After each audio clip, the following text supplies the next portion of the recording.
आइए आज के इस सेशन को प्रार्थना के द्वारा आरंभ करते हैं। हे हमारे स्वर्गीय पिता, आपको धन्यवाद देना चाहते हैं और एक बार इस समय के लिए। क्या ही आनंद का विषय है प्रभु, आपके वचनों को एक साथ अध्ययन कर पाना। सहायता करें प्रभु जिन वचनों को आज हम देखने जा रहे हैं, ताकि हम उसे समझ पाए और प्रभु उसे समझने के द्वारा हम उत्साहित हो और प्रभु अपने अपने पवित्र जीवन में पवित्रीकरण में बढ़ते जाए। प्रभु आपके आपके आ, पवित्र आत्मा के सामर्थ्य के द्वारा इस महान कार्य को हमारे जीवन में करें। धन्यवाद के साथ हम सबों को आपके चरणों में समर्पण करते हैं। सारा आदर सम्मान और महिमा आप ही को देके विनती यीशु मसीह के महान नाम से मांगते हैं, आमीन। जिस विषय को आज हम देखने जा रहे हैं उसे हम पहला यूहन्ना दूसरा अध्याय 12 से लेकर 14 पदों में पाते हैं, जो यह है कि सच्चा विश्वासियों में आत्मिक वृद्धि का चरण है। The stages of spiritual growth in true believers. इसी विषय को आज हम देखने जा रहे हैं। आइए इन पदों को पढ़ते हैं। लिखा हुआ है, हे बालकों, मैं तुम्हें इसलिए लिखता हूं कि उसके नाम से तुम्हारे पाप क्षमा हुए हैं। हे पितरों, मैं तुम्हें इसलिए लिखता हूं कि जो आदि से है तुम उसे जानते हो। हे जवानों, मैं तुम्हें इसलिए लिखता हूं कि तुमने उस दुष्ट पर जय पाई है। हे लड़कों, मैंने तुम्हें इसलिए लिखा है कि तुम पिता को जान गए हो। हे पितरों, मैंने तुम्हें इसलिए लिखा है कि जो आदि से है तुम उसे जान गए हो। हे जवानों, मैंने तुम्हें इसलिए लिखा है कि तुम बलवंत हो और परमेश्वर का वचन तुम में बना रहता है और तुमने उस दुष्ट पर जय पाई है।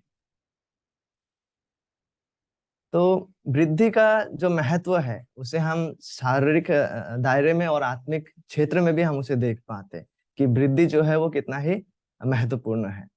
जैसे एक बीज से पौधा आता है, वृक्ष आता है, फिर वृक्ष विकसित होता है और फिर वो फल लाने लगते हैं, वैसे ही प्रत्येक सच्चा विश्वासियों को मसीह के स्वरूप में रूपांतर होने में वृद्धि या विकसित पाते जाना है।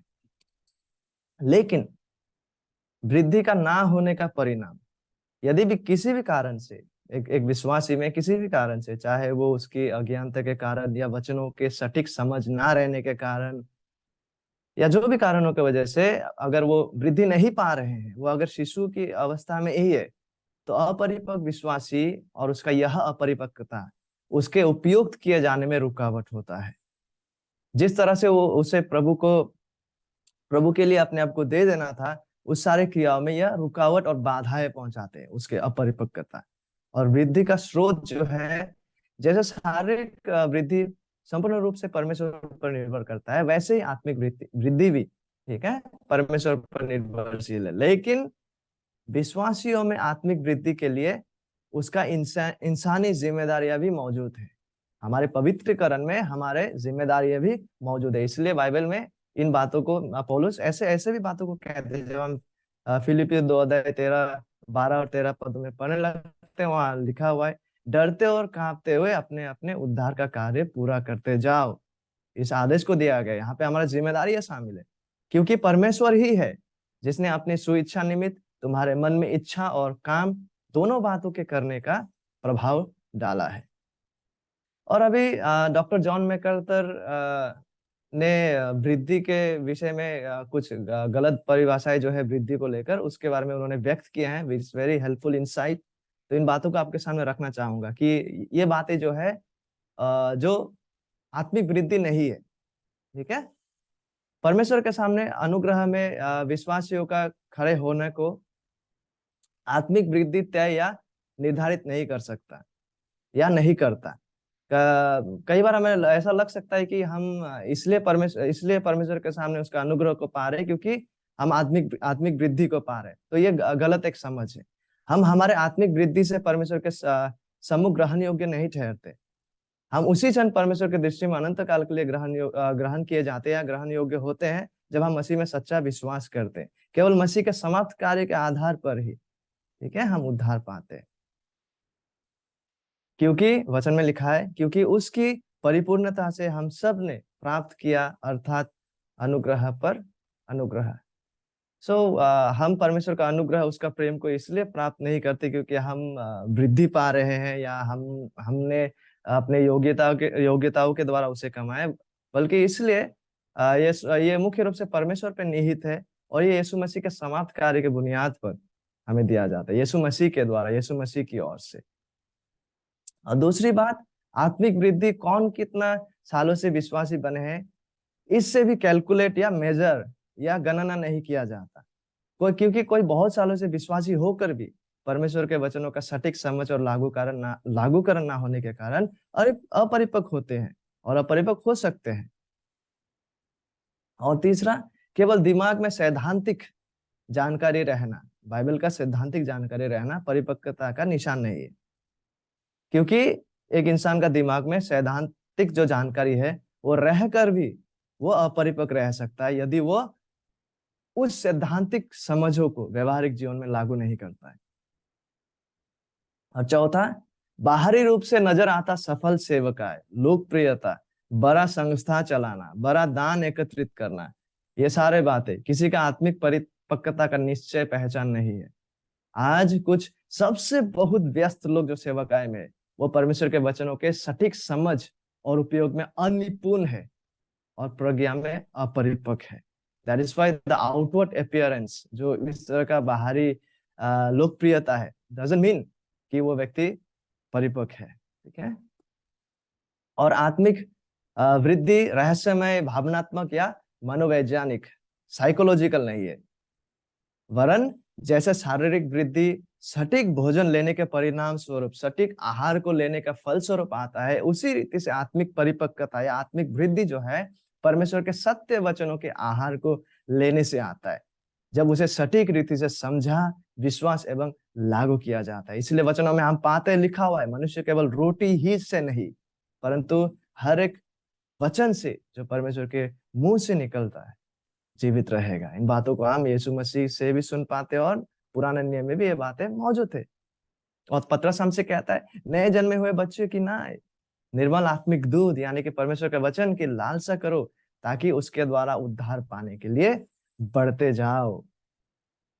और जब पहला यूहन्ना के पत्री दूसरा अध्याय 12 से 14 पदों में जो है, जब हम यहाँ पढ़ने लगते हैं, यूहन्ना प्रत्येक चरण पर, प्रत्येक स्तर या प्रत्येक स्टेज, ठीक है, प्रत्येक स्टेज के विश्वासियों को उद्धार का आश्वासन प्रदान करता है। चाहे वो विश्वासी शिशु क्यों ना हो, चाहे वो जवान क्यों ना हो, चाहे वो वयस्क क्यों ना हो, प्रत्येक जो विश्वासी है उनको उद्धार का आश्वासन प्रदान करते हैं, ताकि इस आश्वासन को पाके वे लोग और भी अधिक वृद्धि पाते जाए और भी अधिक प्रगतिशील पवित्रीकरण में वे बढ़ते जाए।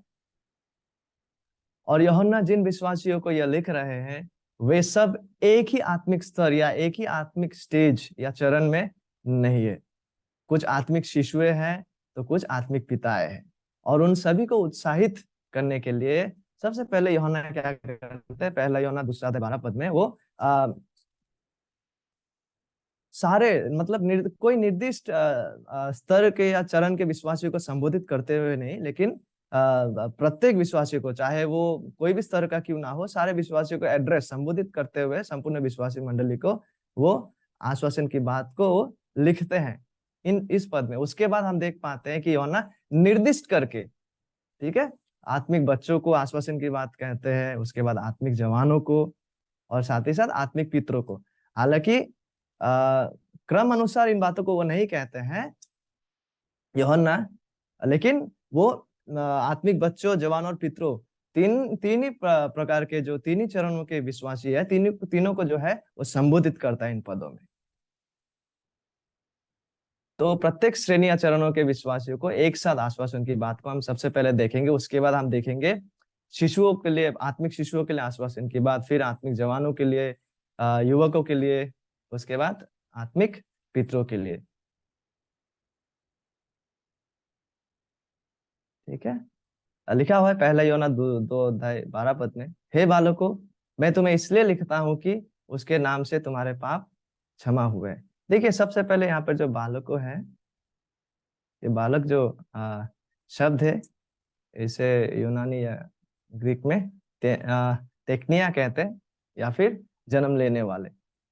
यहाँ पे कोई निर्दिष्ट उम्र को मद्देनजर रखते हुए बात को नहीं किया जा रहा है, ठीक है। बगैर उम्र को मद्देनजर रखते हुए कोई भी जो परमेश्वर की इच्छा से नया जन्म पाने के द्वारा जन्मे है, चाहे वो अभी शिशु स्थिति में हो क्यों ना, चाहे कोई वयस्क स्थिति में हो क्यों ना, आत्मिक वयस्क स्थिति में हो क्यों ना, हर प्रकार का सच्चा विश्वासियों को एड्रेस करते हुए ये बातों को लिखा जा रहा है। जैसे फॉर एग्जांपल यूहन्ना में जब हम पढ़ते हैं कि जो कि यीशु को विश्वास करते हैं, यीशु मसीह को ग्रहण करते हैं, उन्हें परमेश्वर का संतान कहलाया जाता है। तो ये संतान जो है वो विश्वास किए हुए 10 साल हो गया उसको, 10 साल का वो अगर विश्वास ये आत्मिक रूप से परिपक्व आदमी है, उसको भी संतान के रूप में या बालक के रूप में एड्रेस किया जाता है वहां पे। उसी रीति से ये जो शब्द है ये बगैर उम्र को मद्देनजर रखते हुए किया जा रहा है, यानी कि इस शब्द में सारे विश्वासी जो है उसको संबोधित किया जा रहा है। और इस शब्द को हम पहला यूहन्ना 2 अध्याय 1 पद में और यूहन्ना 13 का 33 में भी इस शब्द को पाते हैं। यूहन्ना सभी चरमों का विश्वासी को संबोधित करते हुए लिख रहा था, जो सच्चा मसीह को जानते हैं और जिसका त्रिएक परमेश्वर के साथ सच्चा सहभागिता है, जो परमेश्वर के वचनों के अनुसार चलने में, मसीह के अनुरूप चलने में, प्रेम में चलने में बढ़ रहे हैं। और वो कहते हैं, मैं तुम्हें इसलिए लिखता हूँ, तुम्हें इसलिए लिखता हूँ। और ये जो बातें हैं, मैं तुम्हें इसलिए लिखता हूँ या मैंने तुम्हें लिखा है, कुल मिलाकर इन पदों में, जिन पदों का आज हम स्टडी कर रहे हैं, कुल मिलाकर यह 6 बार 6 टाइम्स उपयोग किया गया है। ये हाईलाइटेड पार्ट में आप देख सकते हैं यहाँ पे 1 2 3 4 5 6 बार इसका उपयोग किया गया है, ठीक है। और देखिए पहले बहुत इंटरेस्टिंग ऑब्जर्वेशन है। पहले यूहन्ना कहता है कि मैं तुम्हें इसलिए लिखता हूँ, ये लिखता हूँ की बातों को वो करते हैं। इसलिए देखेंगे आप पहले बार, आप अगर अपने बाइबल को भी खोल के देखेंगे, पहला वो लिखता है बातों को कहते हैं, फिर जिन बातों को उसने लिखा है उसकी पुष्टि करते हुए वो क्या करते, उन बातों का पुष्टि करते हुए वो कहते हैं मैंने लिखा है। लिखता है वो कहते हैं, उसके बाद लिखा है को वो कह रहा है। जिन बातों को उन्होंने वो लिखता है उसे पुष्टि करने के द्वारा वो कहते हैं कि उसने उसे लिखा है। इसका मतलब क्या है? इसका तात्पर्य यह है कि उसका यह संदेश जो है, जिसको वो यहाँ कह रहा है, यह अटल और अपरिवर्तनीय है। वो लिखने के समय बीच रास्ते में अपना मन और अपना राय और अपना विचारधारा और अपना शिक्षा को बदल नहीं रहे, ठीक है। ये अटल और अपरिवर्तनीय शिक्षा है। एक अगुआ और चरवाहा और प्रेरित होने के नाते यूहन्ना जानते थे कि जिनको वे लिख रहे हैं वे लोग जो है वे सच्चा विश्वासी लोग हैं, वे सच्चा विश्वासी लोग हैं। यह बातें उनको संबोधित करके लिखा जा रहा है जो परमेश्वर के संतान, परमेश्वर के बालके हैं। इसलिए वो कहता है मैं तुम्हें इसलिए लिखता हूँ। सी 6 टाइम्स यहाँ पे भी यह बातें रिपीट किया गया, मैं तुम्हें तुम्हें तुम्हें, स्पेसिफिक तुम्हें तुम्हें तुम्हें, सच्चा विश्वासियों को संबोधित करते हुए इन बातों को लिखा जा रहा है। और देखिए जैसे कि मैंने फिलहाल अभी कहा भी है कि हालांकि आज हम क्या करेंगे ताकि हम सभी को समझ किया गया है, जवानों को भी और शिशुओं को भी, यानी कि बच्चों को भी संबोधित किया गया। तो इसलिए हम क्या करेंगे आज के स्टडी में, हम सबसे पहले बच्चों को कहा हुआ या बच्चों को दिया हुआ आश्वासन की बात को हम देखेंगे, और उसी स्तर में हम उसके बाद जवानों के बारे में देखेंगे कि यूहन्ना क्या कह रहा है आत्मिक जवानों के बारे में। और यहाँ पे जब शिशु, जवान और पितरों के बारे में बात किया जा रहा है, एक क्लैरिफिकेशन को देना चाहूंगा यहाँ पे। मुख्य रूप से यह हमारे जो उम्र है, शारीरिक उम्र को संबोधित करते हुए नहीं कहा जा रहा है, ठीक है। यहाँ पे आत्मिक बातों का बात किया जा रहा है, जो आत्मिक शिशु है। क्योंकि एक व्यक्ति उम्र में 30 ईयर्स होने के बावजूद हो सकता है कि उसका नया जन्म हुआ ही नहीं, और ऐसा भी हो सकता है कि वो हाल ही में नया जन्म पाए, दैट मीन्स वो 30 ईयर का एडल्ट हो सकता है, लेकिन वो अभी भी शिशु ही है। तो इसलिए जब यहाँ पे मुख्य रूप से वो पितरों और लड़कों और जवानों का बात कर रहा है, दैट मीन्स यहाँ पे आत्मिक स्थिति का बात को किया जा रहा है, आत्मिक परिपक्वता को संबोधित करते हुए बात को किया जा रहा है। तो आइए हम आगे बढ़ते। यूहन्ना कहते हैं, पहला यूहन्ना 2 अध्याय 12 पद में, हे बालकों, मैं तुम्हें इसलिए लिखता हूँ कि उसके नाम से तुम्हारे पाप क्षमा हुए हैं। संपूर्ण पवित्र शास्त्र की यह स्पष्ट शिक्षण है कि प्रत्येक चरणों की विश्वासी, चाहे वो अपने आत्मिक स्तर में किसी भी चरण में हो क्यों ना, शिशु हो या वयस्क हो, उसके सारे पाप को क्षमा किया गया है। यह संपूर्ण पवित्र शास्त्र का जो है यह शिक्षण है। पहला यूहन्ना में ही जब हम पढ़ते हैं, पहला यूहन्ना 1 अध्याय 7 पद में हम देख पाते हैं, पर यदि जैसे वो ज्योति में है वैसे ही हम भी ज्योति में चले तो एक दूसरे से सहभागिता रखते हैं, और उसके पुत्र यीशु का लहू हमें सब पापों से शुद्ध करता है। और सुसमाचार प्रचार का भी, यह जो पाप क्षमा का संदेश है, यह सुसमाचार प्रचार का भी यह एक बुनियादी सत्य है। यीशु मसीह लूका 24 का 47-47 में कहते हैं, और यरूशलेम से लेकर सब जातियों में मन फिराव और पाप की क्षमा का प्रचार उसी के नाम से किया जाएगा। और जब हम प्रेरितों का कार्य को पढ़ने लगते हैं, एग्जैक्टली इन्हीं बातों का प्रचार जो है पतरस करते हैं। प्रेरितों का कार्य 10 अध्याय 43 में हम देख पाते हैं, उसकी यानी कि यीशु मसीह के सब अभिषेकता गवाही देते हैं कि जो कोई उस पर विश्वास करेगा उसको उसके नाम से, यीशु मसीह का नाम से, नाम के द्वारा पापों की क्षमा मिलेगी। और एग्जैक्टली इन्हीं बातों को जो है पौलुस भी आगे कहते हैं। कुलुसी 1 अध्याय 14 पद में जो हम पढ़ते लिखा हुआ है, जिसमें हमें छुटकारा अर्थात पापों की क्षमा प्राप्त होती है। तो एक विश्वासी जो है, चाहे वो शिशु हो या वयस्क हो, उसके लिए ये बातें सच है, वास्तविक है कि उसका पाप को जो है क्षमा किया गया है परमेश्वर की ओर से। और बहुत ही इंटरेस्टिंग बात यह है कि उसके नाम से, यानी कि यीशु मसीह के नाम से विश्वासियों का पाप को क्षमा किया गया है। हम अपने गुण, अपने योग्यता, अपने प्रयासों के आधार पर नहीं, लेकिन यीशु मसीह के समाप्त कार्य के आधार पर उसके नाम से हम क्षमा पाते हैं। ठीक है, उसके नाम से मतलब उसके नाम के लिए, और ये परमेश्वर के महिमा के लिए को दर्शाते हैं। हम जब क्षमा पाते हैं वो परमेश्वर यीशु मसीह के समाप्त कार्य के आधार पर और परमेश्वर के महिमा के लिए, यहोवा को उसके अपने महिमा और प्रशंसा को प्रदर्शित करने के लिए यही भाया कि वो पापियों के प्रति अपने दया और प्रेम और करुणा प्रकट कर उन्हें क्षमा करे, ताकि हम क्षमा प्राप्त होकर अनंत काल के लिए उसकी प्रशंसा, आराधना और महिमा करते जाए। ठीक है, तो उसी के नाम से।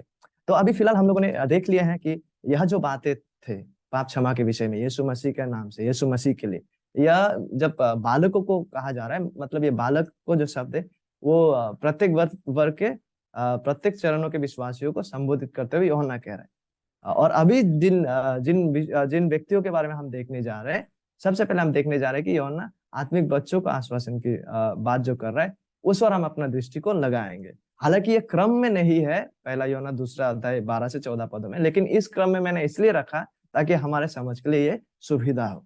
तो इस वचन को हम पाते पहला यूहन्ना 2 अध्याय 13 पद के तीसरी भाग में लिखा हुआ है, हे लड़कों, मैंने तुम्हें इसलिए लिखा है कि तुम पिता को जान गए हो। हे लड़कों, यहाँ पे ज्यादा अप्रोप्रिएट ट्रांसलेशन बच्चों होता है, क्योंकि यहाँ पे जो शब्द को हम पाते ओरिजिनल में वो है पाइदिया, यानी कि बच्चों। और जब लड़कों वर्ड का यूज किया जा रहा है, ये ज्यादातर मेल ओरिएंटेड वर्ड लगते, ज्यादा अप्रोप्रिएट रहेगा बच्चों शब्द। लेकिन बात यह है कि बालकों शब्द को भी इससे पहले 12 पद में इस्तेमाल किया गया, लेकिन बालकों शब्द को जब इस्तेमाल किया गया था इससे पहले, इन दोनों में भिन्नता यही है कि बालक को जो है टेक्निया वर्ड, ये जो है ये प्रत्येक चरण के परमेश्वर के संतान बगैर उम्र को मद्देनजर रखते हुए कहा गया था बालकों शब्द। ठीक है, जैसे कि यदि कोई इंसान 20 साल से सच्चा विश्वासी है और परिपक्व है, वो भी परमेश्वर के संतान ही है, तो और जो नए जन्मे शिशु है आत्मिक रूप से, वो भी बालक, उनको भी बालक कह के संबोधित किया गया यहाँ पे। तो this word Tecnia includes all believers, चाहे वो शिशु क्यों ना हो या चाहे वो वयस्क क्यों ना हो। लेकिन पहला यूहन्ना 2 अध्याय का 13 पद का जो ये तीसरा भाग का जो ये लड़कों शब्द है, ठीक है, ये जो बच्चों शब्द है, एक्चुअली ये बच्चों होना चाहिए, पाइदिया, यह निर्दिष्ट रूप से जो आत्मिक रूप से शिशु या बच्चे हैं उनको संबोधित किया जा रहा है।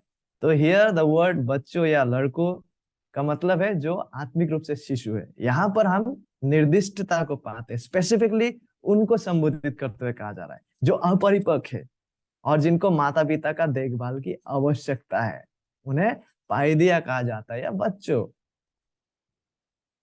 हे लड़कों, यानी कि जो आत्मिक रूप से शिशु या आत्मिक रूप से बच्चे हैं, मैंने तुम्हें इसलिए लिखा है, यूहन्ना कहते हैं, कि तुम पिता को जान गए हो।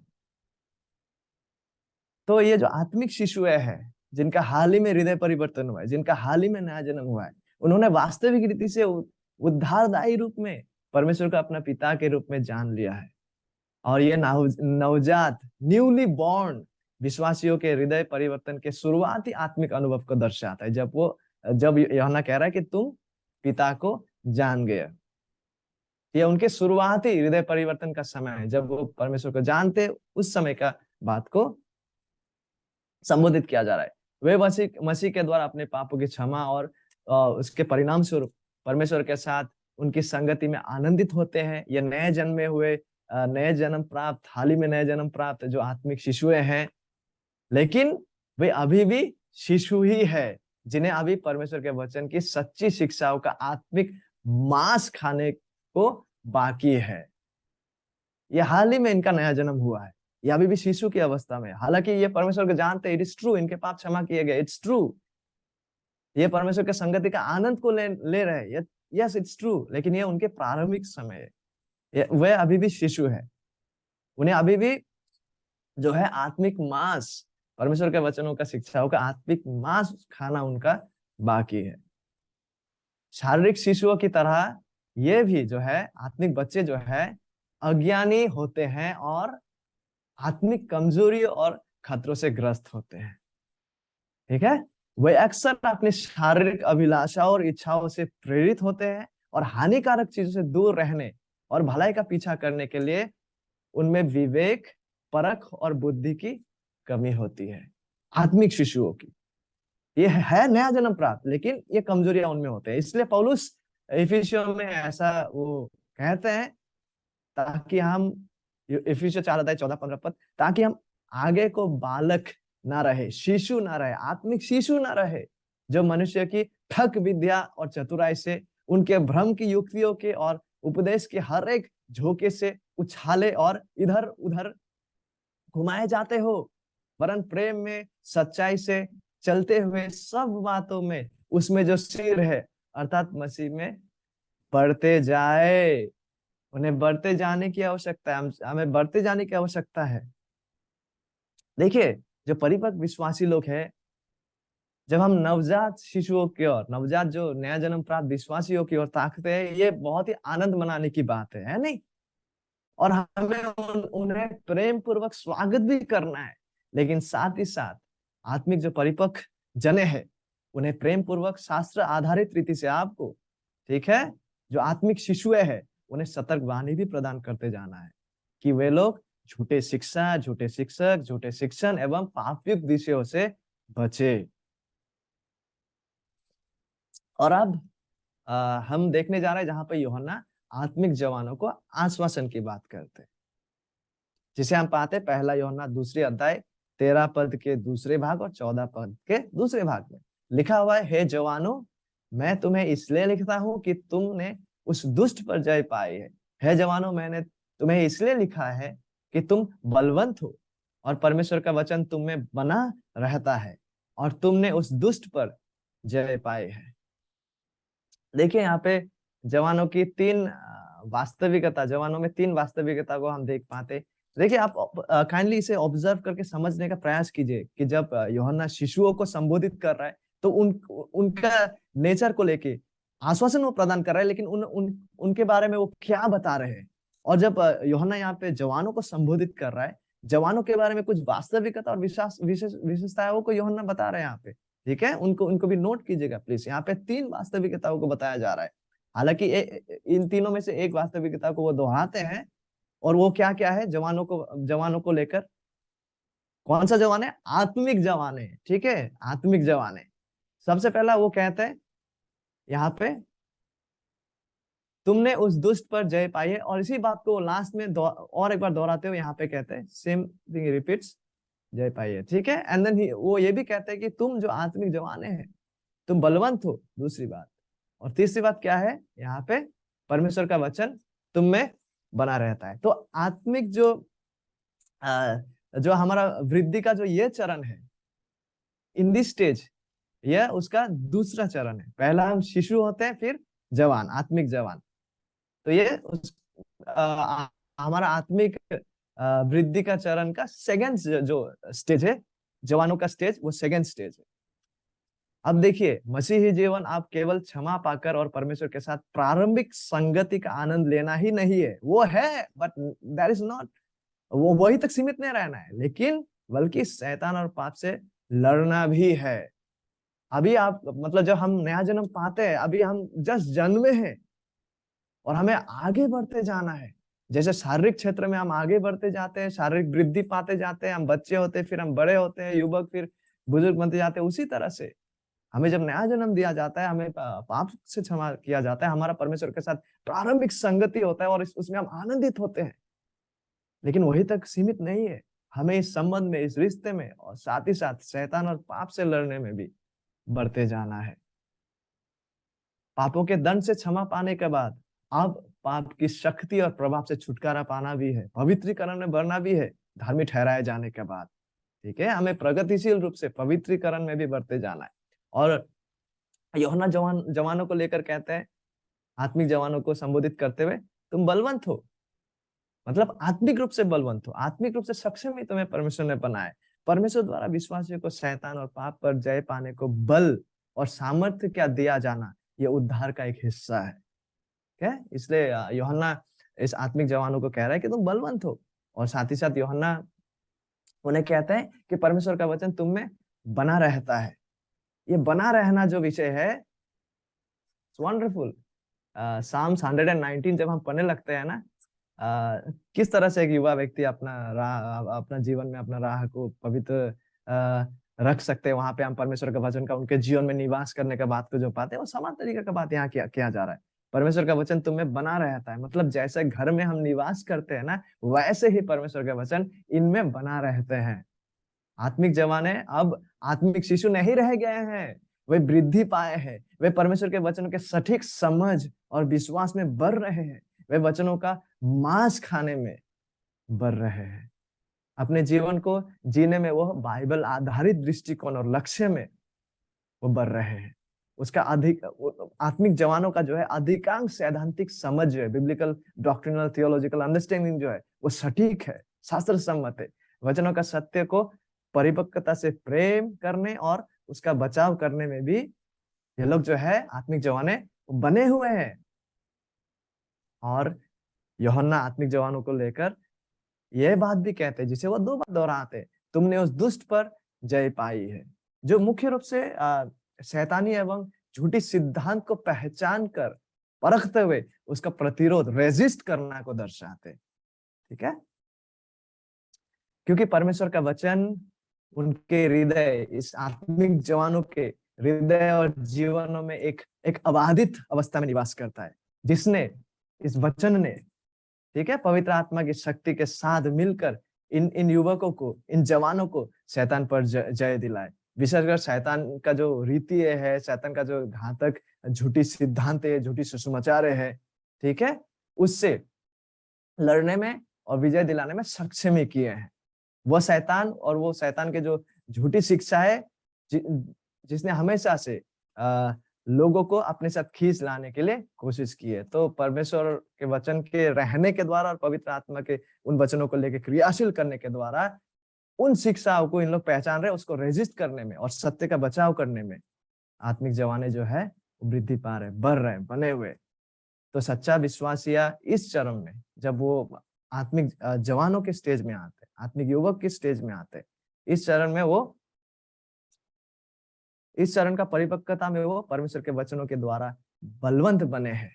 वो वचनों का सटीक समझ द्वारा तैयार और सक्षम किया गया है और किया जा रहा है पाप के छल एवं शैतान की युक्तियों से लड़ने और वचनों का सत्य का बचाव करने। क्या, तो अभी आत्मिक पितरों को आश्वासन का जो बात करते यूहन्ना, उस और हम अपना दृष्टि और मनों को लगाएंगे। तो अभी तक हमने क्या देखा? अभी तक हमने देखा सबसे पहले यूहन्ना जो है सबको, सारे वर्ग के जो विश्वासी है, सारे चरण के विश्वासियों को संबोधित करते हुए कहते हैं कि प्रभु यीशु मसीह का नाम से उनका पाप क्षमा हुए। उसके बाद हम देख पाते हैं कि यूहन्ना इन पदों में निर्दिष्ट रूप से आत्मिक शिशुओं को संबोधित कर रहे हैं, जिसके विषय में हमने देख लिए, और साथ ही साथ वो आत्मिक जवानों को भी संबोधित कर रहे हैं, जिसके विषय में हम देख लिए। और अभी जो थर्ड स्टेज है इस वृद्धि में, इस आत्मिक चरण में, वो है आत्मिक पितरों का, और उन्हें भी यूहन्ना जो है यहाँ पे संबोधित करते हुए आश्वासन को प्रदान करते हैं, जैसे हम पहला यूहन्ना 2 अध्याय 13 पद का पहला भाग और 14 पद का पहला भाग में पाते हैं।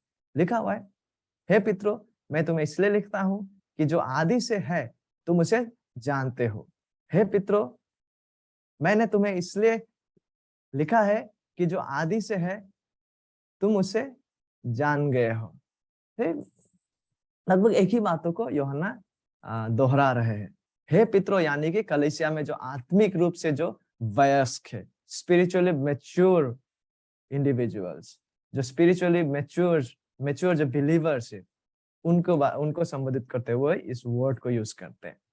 परमेश्वर द्वारा क्षमा एवं परमेश्वर के संगति को प्राप्त करने में उनके आनंद का पहला जो प्रभाव है, इन्होंने क्या हुआ ना, इनके जो शिशु वाला अवस्था था, उनको इन्होंने उस स्तर को ये क्रॉस करके आए हैं, और यहाँ तक कि युवकों की लड़ाइयां भी इन्होंने लड़ लिया है।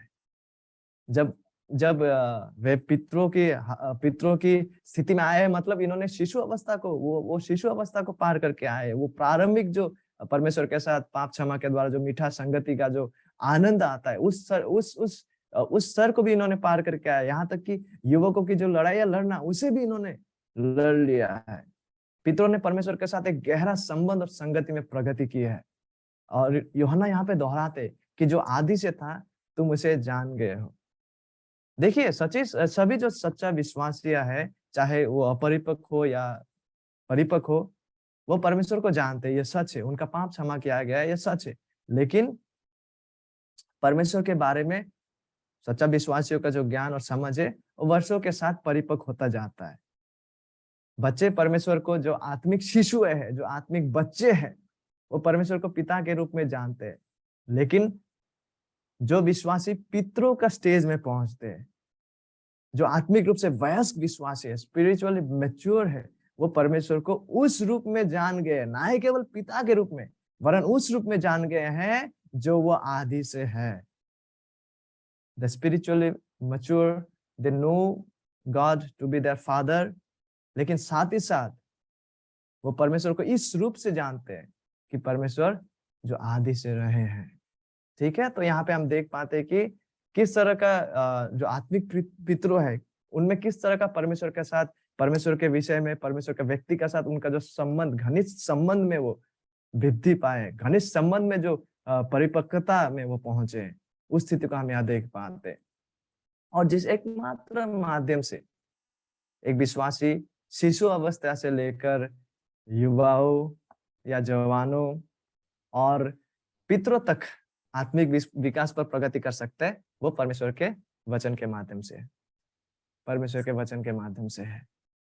जब परमेश्वर के वचन का आहार को सटीक रीति से लिया जाता है, इसे शिक्षा प्राप्त करने के द्वारा, इसे पढ़ने के द्वारा, इसे सटीक रीति से अध्ययन करने के द्वारा, इसे सही ढंग से समझकर, इस पर दृढ़ विश्वास करके, जब इस पर मेडिटेट करने के द्वारा, इसे अपने जीवन की हर स्थिति और क्षेत्र में लागू किया जाता है।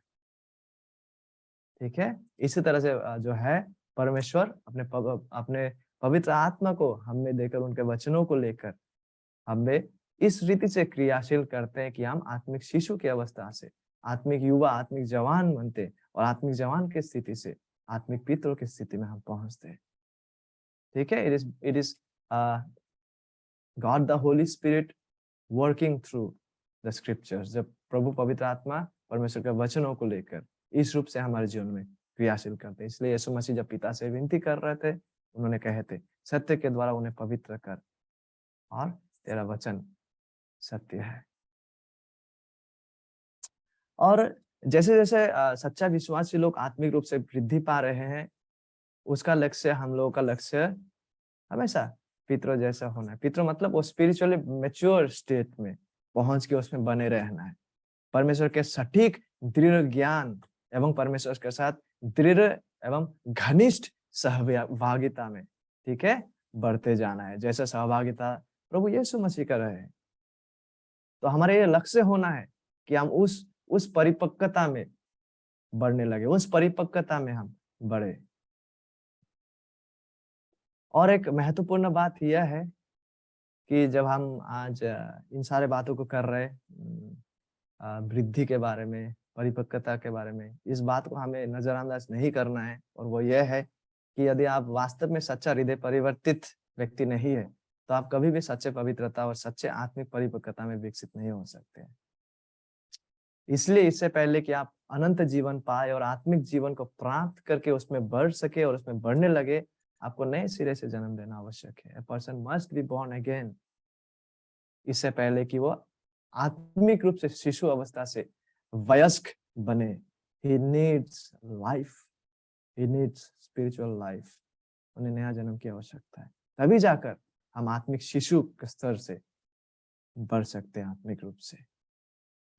और यूहन्ना जब अपने पत्री में इन बातों को लिख रहे थे, जिन बातों का आज हमने पढ़े, जिनका अध्ययन हम कर रहे, और यूहन्ना का जो उद्देश्य है विनो, वो उद्धार का आश्वासन को प्रदान कर उत्साह प्रदान करना है। वो आश्वासन को प्रदान कर रहा है नहीं, वो कह रहे हैं कि आपका पाप क्षमा हो गया, आप बलवंत हो, आप में परमेश्वर का वचन बसते हैं, यू हैव नोन, आप परमेश्वर को आदि से जानते आए।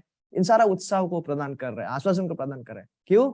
इसलिए ताकि विश्वासी जो है वो पवित्रीकरण में प्रगति करते जाए। यस, वो यहाँ पे आश्वासन की बातों को कर रहा है। यस, वो यहाँ पे प्रत्येक वर्ग के विश्वासियों को जो है उत्साह प्रदान कर रहा है, लेकिन एक लक्ष्य के साथ, ताकि विश्वासी लोग जो है, ताकि सच्चा विश्वासी लोग जो है, ताकि वे लोग पवित्रीकरण में प्रगति करते जाए, that we may continue to grow in progressive sanctification। इसलिए जब हम पहला यूहन्ना 2 अध्याय के 15 पद में आते हैं, वहां पे वो पवित्रीकरण का बात को लिखते हुए कहता है, do not love the world, संसार से प्रेम ना कर, वरन हम परमेश्वर की इच्छा के अनुसार दैनंदिन जीवन में आगे बढ़ते जाए। सो हिज पर्पस अल्टीमेटली यहाँ पे सारा जो आश्वासनों को प्रदान कर रहे हैं उनके वचनों के द्वारा, परमेश्वर पवित्र आत्मा के में प्रेरित होकर वचनों के द्वारा, वो इसलिए ताकि विश्वासी लोग जो है आश्वासन को पाए, यस, उत्साहित हो, यस, बट इस लक्ष्य के साथ कि हम पवित्रीकरण में प्रगति करते जाए, हम यीशु मसीह के स्वरूप में रूपांतरित होते जाए। ठीक है? इसलिए यदि हम आज, आई डोंट नो हमारे बीच में आप कौन सा स्टेज में है, कौन सा आत्मिक स्टेज में है, लेकिन यदि हम आज आत्मिक शिशु है, पहला यूहन्ना के इन वचनों को देखिए और परखिए अपना जीवन कि आप कौन से स्तर में, या फिर आपका नया जन्म हुआ ही नहीं। अगर आप शिशु की स्थिति में भी नहीं है, तो आपको नया जन्म की आवश्यकता है सबसे पहले। और यदि आप आज वचनों के आधार पर, वचनों के गवाह पर आत्मिक शिशु है कि आप परमेश्वर की ओर से आपका यह आश्वासन है कि आपका पाप को क्षमा किया गया है, कि आप परमेश्वर को जानते हैं क्योंकि आपने उन पर सच्चा विश्वास किए हैं। If the word of God, यदि परमेश्वर का वचन, प्रभु पवित्र आत्मा इन गवाहों को आपके पास ले रहे, और आप यदि आज आप एक नए जन्म में आत्मिक शिशु है, तो हमें क्या करना है? हमें उद्धार के प्रारंभिक अनुभव से जरूर आनंदित होना है। We must be glad, happy and rejoice।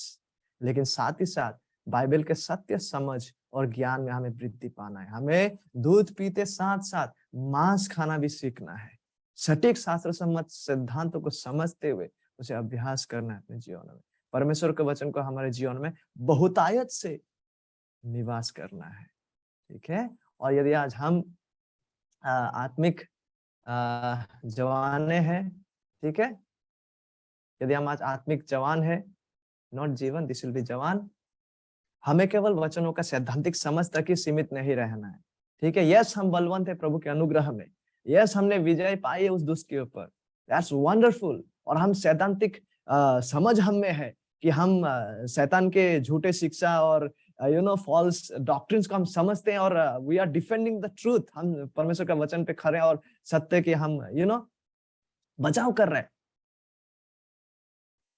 केवल यही तक हम सीमित ना रहे, लेकिन शास्त्र के सत्य को समझने के द्वारा हम परमेश्वर को अधिक से अधिक घनिष्ठता से जानने में वृद्धि पाते जाए, so that we would grow more intimate, उन सत्य को जानने के द्वारा, उन सत्य को बचाव करने के द्वारा, ताकि वो सत्य जिसकी ओर इशारा कर रहा है, जीवित परमेश्वर की ओर, ताकि उनको जानने में, उनके साथ कम्युनियन में, व्यक्तिगत सहभागिता, संगति में, उनके साथ घनिष्ठ संबंध में अपने जीवन में, ताकि हम वृद्धि पाते जाए।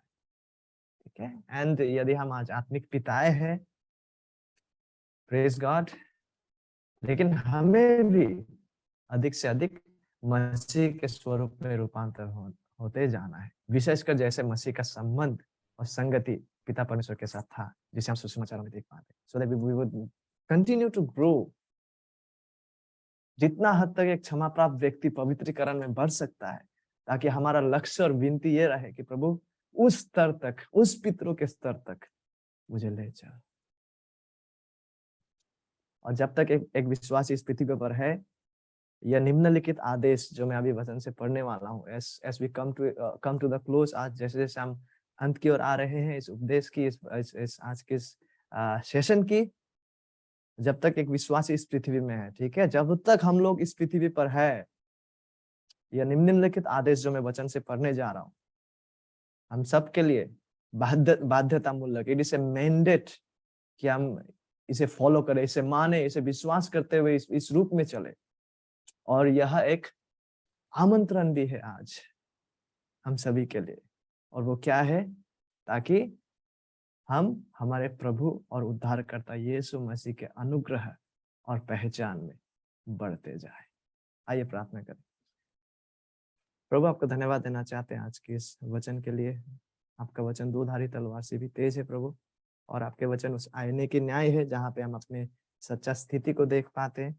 सबसे पहले प्रभु विनती करते, यदि हमारा बीच में कोई नया जन्म प्राप्त नहीं है, जो अभी तक आत्मिक शिशु का हालत में है ही नहीं, प्रभु आप दया करें और आपके करुणा में उस व्यक्ति को नया जन्म प्रदान करें। और प्रभु जितने भी लोग आत्मिक शिशु की अवस्था में है, सहायता करें, और जितने लोग आत्मिक जवानों की अवस्था में, हम सबों को सहायता करें प्रभु, ताकि हम वृद्धि पाते जाए, आपके वचनों को सटीक रीति से समझकर उसे अपने जीवन में लागू करने के द्वारा हम वृद्धि पाते जाए। और प्रभु हम जितने भी लोग आत्मिक पिता के स्तर में है प्रभु, उस चरणों में है, हम सबको प्रभु सहायता करें, ताकि हम अधिक से अधिक, जैसे यीशु मसीह का संबंध आपके साथ था, जैसे यीशु मसीह का व्यवहार था, ताकि उस रूप में हम बढ़ते जाए, ताकि हम आपके ज्ञान, आपके पहचान, आपके अनुग्रह में, आप ही के दया में, आप ही के महिमा के लिए बढ़ते जाए, यीशु मसीह के नाम से, आमीन।